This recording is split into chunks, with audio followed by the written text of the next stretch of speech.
तो भाई लोग बेनेडिक्ट कम्बरबैच या फिर हमारे डॉक्टर स्ट्रेंज ने कंफर्म किया है कि मार्वल सिनेमैटिक यूनिवर्स की अगली बड़ी एवेंजर मूवी मेरा मतलब एवेंजर डूम्सडे में डॉक्टर स्ट्रेंज नजर नहीं आएंगे। साथ ही साथ बेनेडिक्ट कम्बरबैच ने वैरायटी के साथ इंटरव्यू के दौरान ये बताया कि एवेंजर 5 या फिर कैंग डायनेस्टी मूवी के स्क्रैप्ट होने के बाद उनका रोल पूरी तरह से चेंज हो चुका है। ऑब्वियसली हम सब ये जानते हैं एवेंजर्स कैंग डायनेस्टी या फिर एवेंजर्स 5 मूवी में डॉक्टर स्ट्रेंज का रोल बहुत बड़ा और इम्पोर्टेंट होने वाला था, लेकिन जोनाथन मेजर उर्फ कैंग भैया के हरकत के बाद सब कुछ बदल गया। लेकिन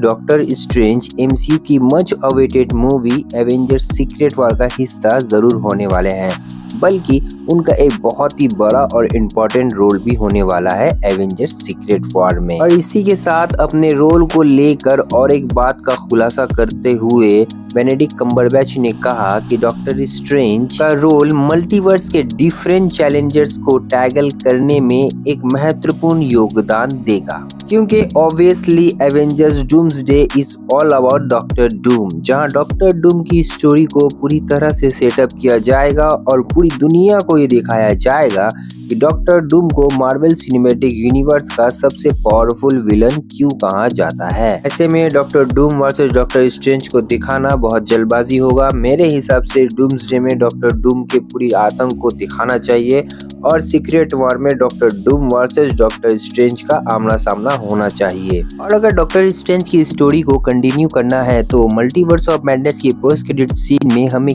किलिया उर्फ चार्लिस थेरोन का कैमियो दिखाया जाता है, जो डॉक्टर स्ट्रेंज के साथ मिलकर मल्टीवर्स के इंकर्जन को सुलझाने के मिशन पर निकल जाते हैं। इसके तहत ये बात समझ में आती है कि मार्वल का पूरा फोकस डॉक्टर स्ट्रेंज को लेकर इंकर्जन के तरफ होना चाहिए, जहां इंकर्जन के स्टोरी के एंड में या फिर डॉक्टर स्ट्रेंज 3 की स्टोरी के एंड में सीक्रेट वॉर की स्टोरी के साथ डॉक्टर स्ट्रेंज का रोल को सेटअप किया जाए तो बहुत ही अच्छा होगा। जिसके तहत बेनेडिक्ट कम्बरबैच ने अपने स्टेटमेंट में ये भी टीज किया है कि डॉक्टर स्ट्रेंज 3 मूवी के लिए डिस्कशन चल रही है। साथ ही साथ उन्होंने ये भी कहा कि मार्वल स्टूडियो हमारे साथ काफी ओपन है इस बात पर बात करने के लिए कि हमें कहाँ जाना चाहिए, कौन से राइटर चाहिए, कौन से डायरेक्टर चाहिए। अब देखने की बात यह है कि कॉमिक्स का कौन सा पार्ट मार्वल स्टूडियो को पसंद आता है, जो कि डॉक्टर स्ट्रेंज के कैरेक्टर को और भी ज्यादा मजेदार बनाएगा। हमारे फेवरेट सुपर हीरो जैसे आयरन मैन, कैप्टन अमेरिका के बाद अब डॉक्टर स्ट्रेंज ही रह गए हैं, जिन्हें फैंस काफी ज्यादा पसंद करते हैं